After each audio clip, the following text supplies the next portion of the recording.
Hello guys, welcome back to my मेरा channel. मेरे तरफ काहे कर रहे हो? ये चैनल मेरा है। कैसा अंधेरा आ रहा है रे? अब आप अंधेरे में तो क्या करो, ये चीज कैमरा का फेस डिटेक्ट नहीं कर रहा है। हाय गाइस, गुड इवनिंग मेरे प्यारे भाइयों एवं बहनों, भाभियाँ एंड चाचियाँ जितनी भी हैं। दादा दादी कोई नहीं देखता होगा। और कैसे आप लोग? उम्मीद करते हैं कि स्वस्थ होंगे, मस्त होंगे, अच्छे ही होंगे जैसे भी होंगे। यार पूछना मेरा काम है। और like share subscribe please help me. और क्या बताओ, रोज़ रोज़ अनमोल वही बताते थे कि मम्मी आ गई, तो आप लोग को तो पता चल गया कि अभी ऑफिस से आई गई। और कल ब्लॉगिंग नहीं हो पाया। कल क्यों नहीं हो पाया लाला? आपने मना कर दिया था। कल आते ही मुझे भूख लगा था, मैं खाना खाने लगी थी।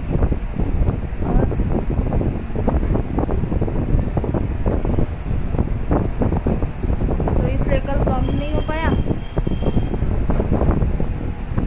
अभी आज मैं अपने लल्ला से बोली, लल्ला ब्लॉगिंग कर दे। मेरे घर में पंखा खराब हो गया भैया, शॉर्ट कर गया पंखा। मम्मी के ऊपर चिंगारियाँ गिर थी। हाँ, चिंगारी मेरे ऊपर चिंगारी गिर जाए, आग गिर जाए, पानी गिर जाए, मैं बच ही जाती हूँ। दिक्कत ये है कि मैं बच ही जाती हूँ।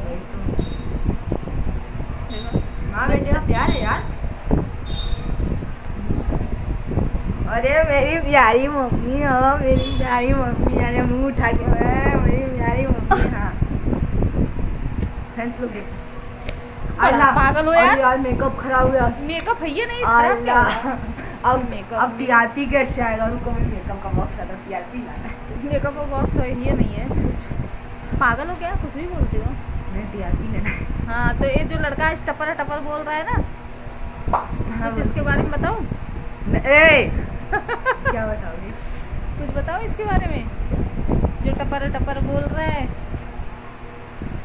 जब देखिए, मैं ना बहुत कम बोलना चाहती हूँ। संस्कारी बन जाओ, इससे दुपट्टा ओढ़ के। संस्कारी बच्ची है हमारे घर की, एकदम ये संस्कारी बिटिया है। हट रे।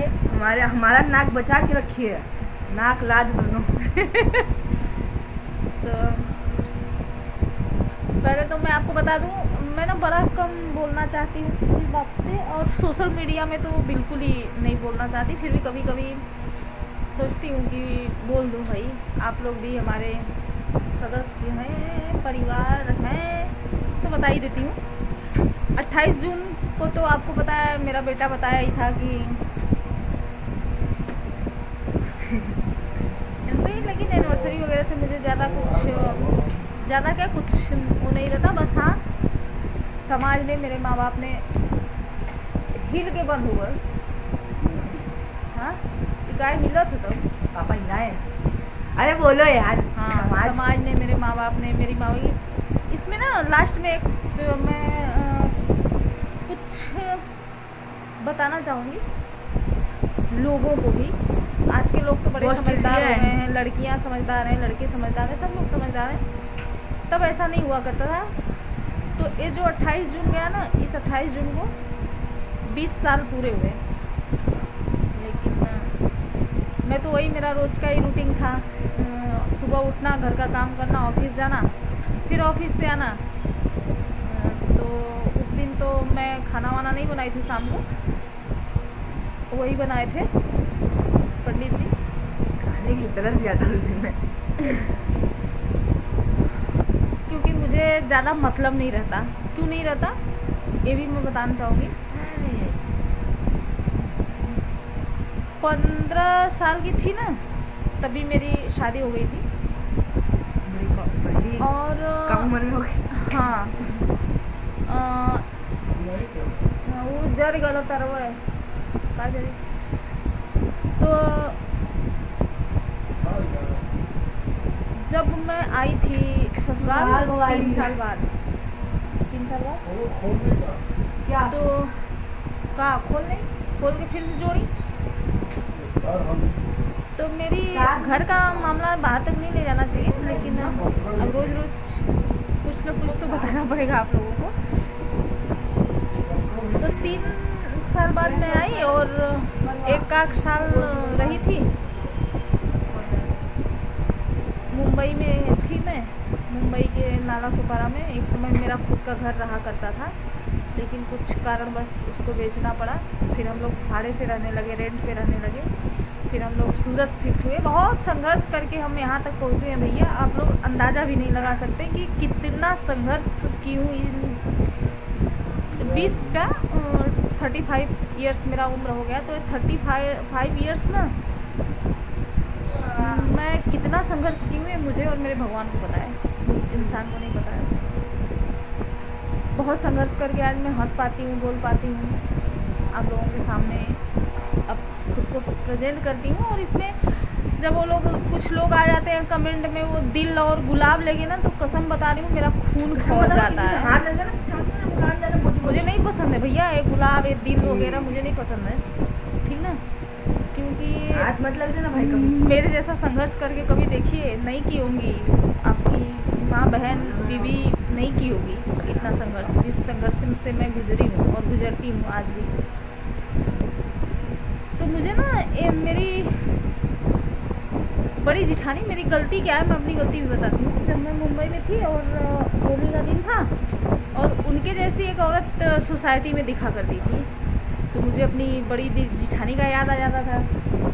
तो मेरे पति आए तो मैं इनसे बोली कि आज कल होली है तो मुझे दीदी के घर पे ले चलो। तो बोले कि जाओगी लेकिन रोते हुए आओगी। आज भी मुझे याद है, मैं बातें जब बड़ी जल्दी भूल जाती हूँ, लेकिन जब मेरे सामने वो होता है ना सब याद आने लगता है। तो बोले ले चलूँगा तुमको लेकिन तुम रोती हुई आओगी। मैं बोली कोई बात नहीं, मैं रो लूँगी लेकिन लेके चलो। लेके गए, लेकिन भैया परिवार में थे वो तो अपने भाभी भैया को तो वही जानते हैं, मैं तो जानती नहीं थी उतना। अब तो मैं सबको जानने लगी, इतना ज़्यादा जितना वो नहीं जानते हैं उतना मैं जानने लगी। तो गई और उनको पहले मैं फ़ोन की। मेरी गलती मैं आपको बता रही हूँ, सब लोग अपनी गलती नहीं बताते होंगे, लेकिन मेरी एक क्वालिटी है, जब मेरी गलती जहाँ होती है मैं झुक जाती हूँ। तो मैं उनको फ़ोन की, वहाँ कॉइन वाला चलता था, सिक्के डालो और बात करो। मेरे पास ज़्यादा सिक्के भी नहीं थे, जो भी 4-5 थे मैं लेके गई और उनसे बात की। तो मैं उनको बोली दीदी प्रणाम। तो बोली कि तुम्हारे लिए सब जिंदा है क्या? तो मेरे मुंह से निकला तो क्या मेरे लिए सब मर गया क्या?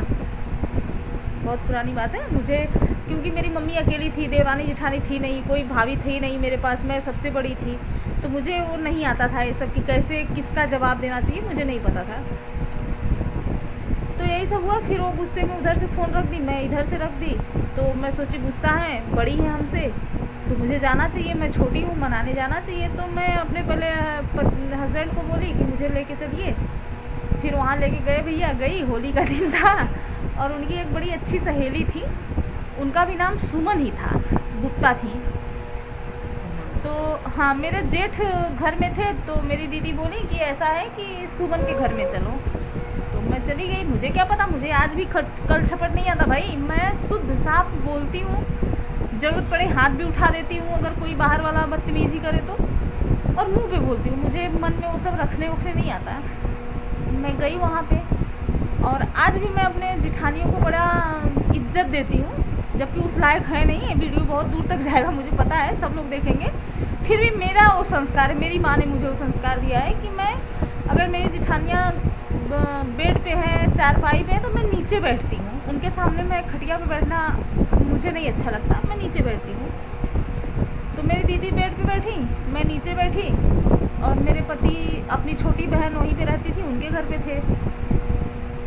तो मेरी जेठानी मुझसे बोली सुनो, तुमको बात को मठारने नहीं आता है? मैं बोली हाँ, ये मैं मान रही हूँ दीदी कि मुझे मठारने नहीं आता है। फिर बोली कि तुम किताब की अक्षर उचारी हुई हो, मैं राजनीति की हुई हूँ, मैं बहुत बड़े परिवार से हूँ, राजनीति की हूँ, तुम किताब की अक्षर उचारी हो। मैं बोली ये भी सही है आपकी बात, जो सही है वो सही है भाई। तो बोली सुनो, जब मैं तुमको बोली कि क्या तुम्हारे लिए सब मर गए क्या, तो तुमको मठारना चाहिए था, पॉलिश मारना चाहिए था उस पर। वो अपने भाषा में बोली मठारना चाहिए था कि नहीं दीदी ऐसे क्यों बोल रही हो, अरे भैया कॉइन का ज़माना है, 4-5 कॉइन था, उसमें मैं कितना मठारूँ, और उतनी बुद्धि भी नहीं थी कि मैं मठारूँ। फिर बोली सुनो तुम ना बाँझ रहोगी, वंश का मुंह नहीं देखोगी।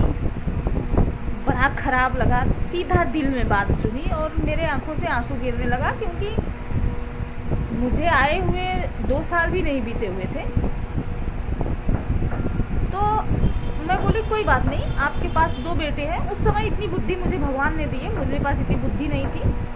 बोली कोई बात नहीं दी, आपके तो बोले कि तुम मर जाओगी ना, तुमको छूने वाला कोई तुम्हारा वंश नहीं रहेगा। मेरे पास तो 2 वंश है, छू देंगे तो मैं तर जाऊंगी, लेकिन तुम बाँझ रहोगे, तुमको छूने वाला कोई नहीं रहेगा। मेरे मुंह से निकला कोई बात नहीं दीदी, आपके जो 2 बेटे हैं ना वो मेरे भी हैं, उनकी चाची मैं लगती हूँ, तो वही मुझे भी छू देंगे, मैं भी तर जाऊँगी।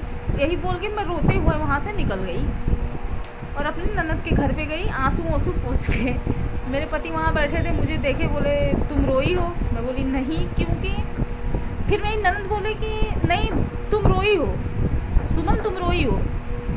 तो मुझे ज़ोर से रोना आ गया। मैं बोली हाँ मैं रोई हूँ। तो बोले क्या हुआ? तो मैं सारी बात बताई ऐसे से। अब मेरे पति तुरंत उठे और जाने लगे झगड़ा करने। मैं और मेरी ननद इनको पकड़ लिए कि नहीं, लोग बोलेंगे कि 4 दिन की बीवी आई है, तो बीवी का सुन के भाभी से झगड़ा करने आ गए, मत जाओ। लेकिन भाई मर्दों का जो खून जब खौलता है तो उतरता ही है। फिर ये सब हुआ, मैं बचाती ही रही और इनको लेके मैं फिर अपने रूम पे नाला सुपारा चली गई। बीले पार्ले मेरी जिठानी रहती थी, मैं नाला सुपारा रहती थी, तो चली गई। फिर मेरे पति दूसरे दिन जब निकले वहाँ से और गाड़ी लेके, तो अपने भाभी के पास आए और जम के झगड़ा हुआ कि क्यों तुम ऐसे बोली, मेरी बीवी को क्यों तुम ऐसे बोली। तब से आज तक, आज 14 साल का मेरा लड़का हो गया, आज तक हमारी जिठानी से हम लोग बात नहीं करते ना। मैं तो बीच में करती थी, मेरे पति तब से आज तक नहीं किए। और भगवान की ऐसी असीम कृपा, भगवान के घर देर है अंधेर नहीं है।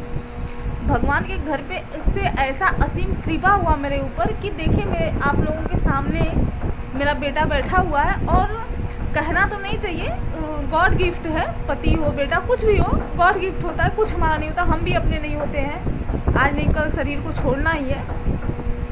लेकिन ये मैं कहने पे मजबूर हूँ कि मेरे बेटे जैसा संस्कारी बेटा और मेरे बेटे जैसा समझदार बेटा और मेरे बेटे जैसा स्मार्ट बेटा उस खानदान में नहीं है। ये वीडियो वहाँ तक जाएगा, लोग देखते हैं, लेकिन मैं सच बोल रही हूँ। सच बोलना मेरी आदत है भाई, भले गला कट जाए लेकिन सच बोलती हूँ, क्योंकि खून ब्राह्मण का है और जिस गांव में रही हूँ वो ठाकुरों का गांव रहा है, तो डरती तो किसी के बाप से नहीं हूँ। आजमगढ़ में घर है तो किसके बाप का डर है, आजमगढ़ की बेटी हूँ, डरती किसी से नहीं हूँ। तो मेरे बेटे जैसा अभी तक, आगे चल के मेरा बेटा कैसा होगा मुझे नहीं पता, भगवान क्या करेंगे मुझे नहीं पता, लेकिन जो 7 डॉक्टर्स लगे हुए थे उस समय जब ये पैदा हो रहा था, तो सब डॉक्टर से यही बोले कि अगर आपका बेटा जी गया तो नाम रोशन करेगा, बाकी आपका किस्मत जाने। तो भगवान की दया से किसी का इतना बिगाड़े नहीं हम लोग। तो मेरा बेटा आज भी मेरे सामने है और मेरे पास न बंगला है, न गाड़ी है, न बैंक बैलेंस है, कमाते हैं खाते हैं हम लोग। तो भगवान से बस यही मांगते हैं कि मेरे बेटे को लंबी उम्र देना, क्योंकि कुछ हमारे पास धन नहीं है, जो भी है यही है, इसी के लिए हम लोग मरते हैं, इसी के लिए जीते हैं, इसी के लिए कमाते हैं, जो है मेरा बेटा है हमारे लिए। फिर उसी जगह पे बीले पार्ले में वो लोग रहा करते थे और जोगेश्वरी में गांधी नाम की डॉक्टर प्रगति हॉस्पिटल में मेरा बेटा जन्म लिया था और 1 महीना मैं उस प्राइवेट हॉस्पिटल में एडमिट थी, लेकिन कोई देखने तक नहीं गया, कोई भी देखने नहीं गया। दूसरी नंबर जिठानी मेरी गई थी, दूसरे नंबर के जेठ मेरे गए थे, उनकी लड़की भी आई थी, मेरी 6वीं नंबर भी देवरानी डिलीवरी के बाद घर पे गई थी, कुछ दिन रही थी। लेकिन मेरी बड़ी वाली जिठानी न कभी आई देखने, न आज तक 14 साल का मेरा, पहले तो उनके मुंह पे तो भगवान जी ने करखा लगा दिया, काली क्या बोलते हैं, काला पोत दिया कि वंश का मुंह नहीं देखोगे, और वंश गोरा चिट्टा साला हुआ अंग्रेजों के जैसा ऐसा वंश हो गया। तो एक तो उनको वहीं पे भगवान द्वारा जो है थप्पड़ मिल गया, और आज तक रिकॉर्ड है कि बड़ी ताई होने की, जैसा भाई जो करेगा सब लोग बड़े हैं, हम 4थे नंबर पे आते हैं। जो हमसे छोटी हैं, मुझसे जो बन पड़ा था, जिस जगह पे बन पड़ा था, मेरे शरीर से लेकर के जिस जैसे मैं की हूँ। लेकिन हमसे 3 बड़ी हैं, जो कि मेरे से जो बड़ी हैं वो भी उनसे भी जो बन पड़ता है वो मेरे लिए करती हैं। जो दूसरी नंबर भी हैं उनको भी मैं ज़्यादा गलत नहीं बोलूँगी, वो भी अपनी जगह पे बहुत ठीक है। लेकिन जो मेरी पहली नंबर जिठानी है, बड़ी राजनीतिहा है भाई। यहाँ तक कि हम लोग घर पे नहीं जाते हैं उनके डर से। जाएंगे तो पानी बंद कर देंगी, खाना नहीं देंगी, क्या करेंगी, क्योंकि मेरे पति बीच में गए थे, काम से गए थे, ऐसे नहीं, तो पानी बंद कर दिया जाता था। बोला जाता है घर में आपको हिस्सा नहीं मिलेगा, आप लोग अपना खुद अलग बनवाओ और रहो। लेकिन मैं जब भी चाहूँ, ये सब लोग जानते हैं, पूरी दुनिया जानती है, उन लोगों को भी नॉलेज है कि मैं जब भी चाहूँ मैं उसमें से ले सकती हूँ। लेकिन मैं इतनी नीच घर से नहीं आई हूँ कि मैं चलूँ वहाँ झगड़ा लड़ाई करूँ। हाँ, अलग बनवाने की बात है, देखा जाएगा, जब समय आएगा तो वो भी देखा जाएगा। इतना दुर्दशा वो सहते हुए, इधर उधर पति को भड़काना, मार खिलवाना, बहुत कुछ सहते हुए मैं 20 साल का सफ़र तय की हूँ। बाकी बातें नहीं बता पाऊँगी। इसमें मैं 2 सीख देना चाहूँगी। एक तो माता पिता को, एक जो बीच में अगुआ पड़ते हैं, ये 2 को। मेरे मम्मी पापा गरीब थे, मेरे पापा गरीब थे, खाने वाले 6-7 लोग थे। मेरी दादी थी, 4 भाई बहन हम थे, मेरी मम्मी थी, मेरे पापा अकेले कमाने वाले थे। तो दहेज प्रथा हमारे यहाँ है। तो ये क्योंकि देश दुनिया पूरा इंडिया देखता है, इंडिया के बाहर भी वीडियो जाता है, तो मैं तो पहले गुहार लगाना चाहूँगी कि दहेज बंद होना चाहिए। क्योंकि कुछ लड़कियां तो जला दी जाती हैं, जिंदा जला दी जाती हैं दहेज के लिए। कुछ लड़कियों को छोड़ दिया जाता है दहेज के लिए, और कुछ मेरे जैसी रोज़ मरती हैं, रोज़ जीती हैं, ना उमर पाती हैं ना वो जी पाती हैं। तो पहले तो दहेज प्रथा ख़त्म होना चाहिए। और जो गरीब माँ बाप है, मेरे मम्मी पापा के जैसे जो गरीब है, आज भी मेरी 2 बहनें हैं कुंवारी पड़ी हैं सिर्फ दहेज की वजह से। जहाँ भी लड़कियाँ मेरी बहनें मेरी बहुत अच्छी हैं, पढ़ी लिखी हैं, जॉब करती हैं, सुलझी हुई हैं, लेकिन जहाँ भी जाओ साला 5 लाख से नीचे कोई मांगता ही नहीं है। और नहीं कुछ तो कम से कम 5 लाख घर पे जो है दरवाजे पे खर्चा करो, तो भैया उतना हम लोग के पास नहीं है। तो अभी हमारी बहनें कुंवारी हैं। तो पहले तो दहेज का प्रथा ख़त्म होना चाहिए, सरकार से गुहार लगाना चाहूँगी।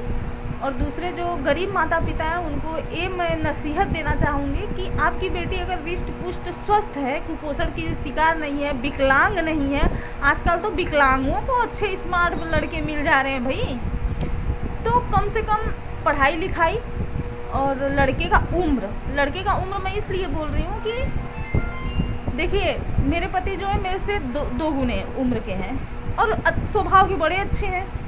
उनको मैं नहीं बोल सकती कि वो ख़राब है, वो पूरा केयर करते हैं, ख्याल रखते हैं, घर से लेकर के बाहर तक। मैं दुकान पे जाती ही नहीं, मैं सब्जी लाती ही नहीं, लेकिन डर हमेशा सताता है कि कल को उनको कुछ हो गया तो मैं क्या करूँगी। उम्र के हिसाब से डर। और हार्ट के पेशेंट हैं, तो हर सुबह ना, हर रात जब होती है, आँख बंद होती है ना, तो सुबह वाला आने वाले सुबह सोच के डर लगता है, कल आने वाले कल में क्या होगा। मैं इमोशनल बहुत हूँ, तो मैं ऑफिस में जाके रोती भी हूँ कभी सोच करके कि कुछ हो गया तो हम क्या करेंगे, अपने बेटे को लेके कहाँ जाऊँगी, बहुत कुछ। सॉरी। तो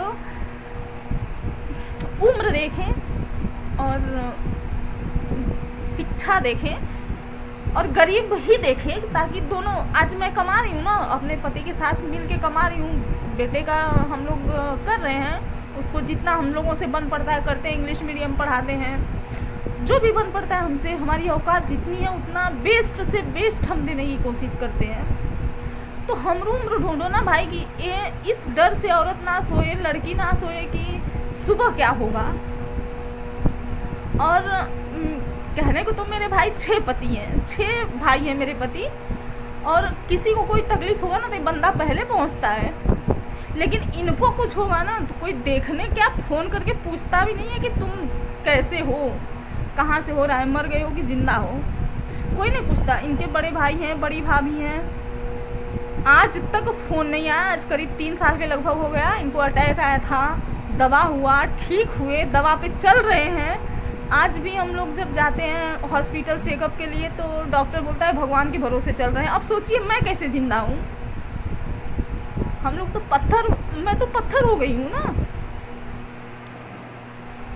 लेकिन मुझे पता है कि अगर कल को इनको कोई कुछ भी होगा ना, तो जैसे आस पड़ोस वाले आते हैं, देखते हैं, चले जाते हैं, वैसे इनके घर वाले आएंगे या नहीं आएंगे, बोलेंगे मुझे पता ही नहीं है, ऐसा मेरे साथ हुआ है, तब बता रही हूँ। और जाएगा वीडियो सबके पास जाएगा, मैं डरती नहीं हूँ, बार बार बोल रही हूँ मैं डरती नहीं हूँ।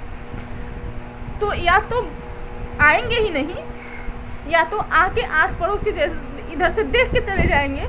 अब खुदा न खास्ता अगर कोई खर्चा भी कर दिया 10-5 हज़ार तो हमसे वसूलेगा। ये मेरा पति नहीं समझता है, मैं समझती हूँ। पहले मैं नहीं समझा करती थी, अभी मैं बहुत दुनिया देख ली भाई, बहुत समझती हूँ।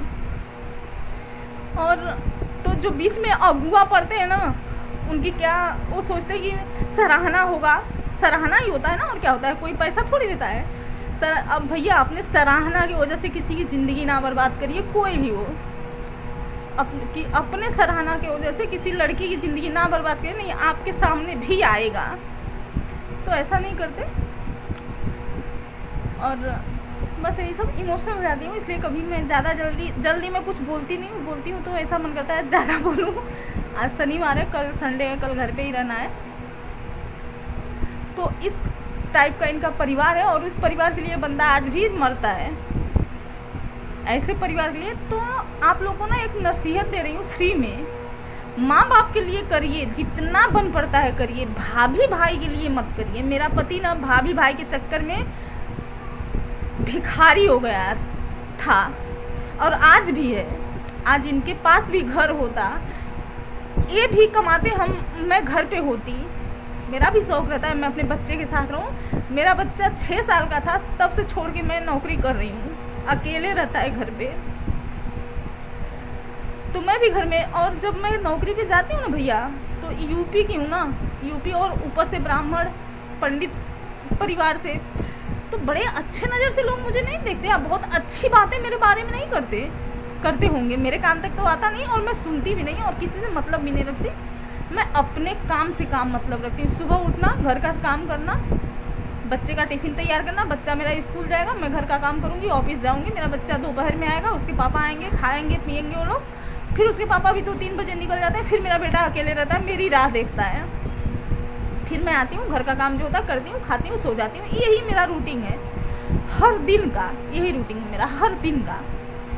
आज जब से मैं नौकरी कर रही हूँ तब से मुझे ना चुगली करना पसंद है, ना किसी के घर आना जाना पसंद है, ना मैं कहीं आना जाना पसंद करती हूँ। एक दिन संडे का छुट्टी मिलता है, घर का काम करती हूँ, घर पे आराम करती हूँ, अपने बेटे के साथ रहती हूँ, मस्ती करती हूँ, कहीं नहीं जाती। मुझे लोग बहुत कुछ बोलते हैं, घमंडी है, अरे भाई कमाने लगी है, अरे वो तो किसी से मतलब ही नहीं रखती है। जो बोलते हैं ना, किसी का जवाब मैं नहीं दिए, मेरा प्लस पॉइंट है। मैं किसी का सुनती ही नहीं हूँ, और सुनती भी हूँ तो भूल जाती हूँ। मैं कहीं आती जाती भी नहीं हूँ, ना मेरा आदत है। और जिसको काम नहीं है वो क्या करेगा, इधर घूमेगा, वही उसकी चुगली। अपने भैया किसी की चुगली करने से पहले ना अपने गिरेबान में झांक लेना चाहिए कि हम कैसे हैं, हमारा घर परिवार कैसा है। मायके से लेके ससुराल तक पहले अपने में झांक लेना चाहिए। इसके बाद अगर अपना देखो ना, तो दूसरे के देखने की ज़रूरत ही ना पड़े कि तुम कैसे हो। 100 गलतियाँ तुम्हारे में और किसी में 70 गलतियाँ हैं, तो तुम उस 70 को जो है कि 150 बनाने जाओगी। अपना 100 देखो ना भाई। तो अपना कोई नहीं देखता, अपना देखे तो किसी को कोई अंगुली ना दिखाए। और अंगुली उठाने वाले भूल जाते हैं, एक अंगुली उठाते हैं ना तो ये 3 अंगुलियाँ हमारे साइड होती हैं, तो इसका मतलब 3 गुना तो खराब हम हैं आपसे, तो हम आप पे क्या अंगुली उठाएंगे। तो हमारी मजबूरी है काम करना। आज मैं खुल के बोल रही हूँ सोशल मीडिया पे कि काम करना मेरा शौक़ नहीं है, मेरी मजबूरी है। मेरा इकलौता वारिस है, एक बेटा है, मैं उसको 6 साल की उम्र से छोड़ के अगर जॉब करने जा रही हूँ तो किसी माँ का ये शौक़ नहीं होगा, ये तो मजबूरी ही होगा। वो तो बहुत बढ़िया है कि सोशल मीडिया आ गया है, लेकिन सोशल मीडिया पे भी देखती हूँ अश्लील परोसने वाले ही फेमस होते हैं, आगे बढ़ते हैं, कमाते हैं। हम जैसे लोग तो कछुआ की चाल चलते हैं, फिर भी चल रहे हैं, देखते हैं कुछ तो होगा, अच्छा ही होगा, जो भी होगा अच्छा ही होगा, क्योंकि इंसान बुरा करता है, भगवान नहीं बुरा करता है। तो बस आज के लिए इतना ही है। अरे वाह, अब कल वीडियो कितने मिनट का बना? 25 मिनट का वॉच टाइम। बहुत खतरनाक बढ़ाई है। अब कल अगर टाइम मिलेगा तो मैं फिर ब्लॉगिंग करूंगी। आज शनिवार शाम का ब्लॉगिंग है। टाइम कितना हो रहा है लल्ला? 8:42 मतलब 8:45 बज रहा है। तो आज बस कभी कभी मन होता है कि मैं भी, क्योंकि मेरे पास कोई है नहीं जिससे मैं ऐसी बातें करूं, तो आपके ज़रिए मैं पहुंचा देती हूँ। तो फिर अगर कल टाइम मिलेगा तो ब्लॉगिंग करूँगी या तो लाइव आऊँगी, जो भी। तो आप लोग सपोर्ट करिए, आगे बढ़ाइए प्लीज़। जैसे इतना सपोर्ट किए वैसे आगे भी करते रहिए। आप लोग का सपोर्ट, आप लोग का लाइक, सब्सक्राइब और शेयर हमारे लिए बहुत मायने रखता है। तो बस बहुत बहुत धन्यवाद। Good night guys. अगर ये वीडियो आपको बहुत अच्छी लगी होगी तो इस वीडियो पर 200 लाइक्स कर देने का। हम मिलते हैं अगली वीडियो में, तब तक।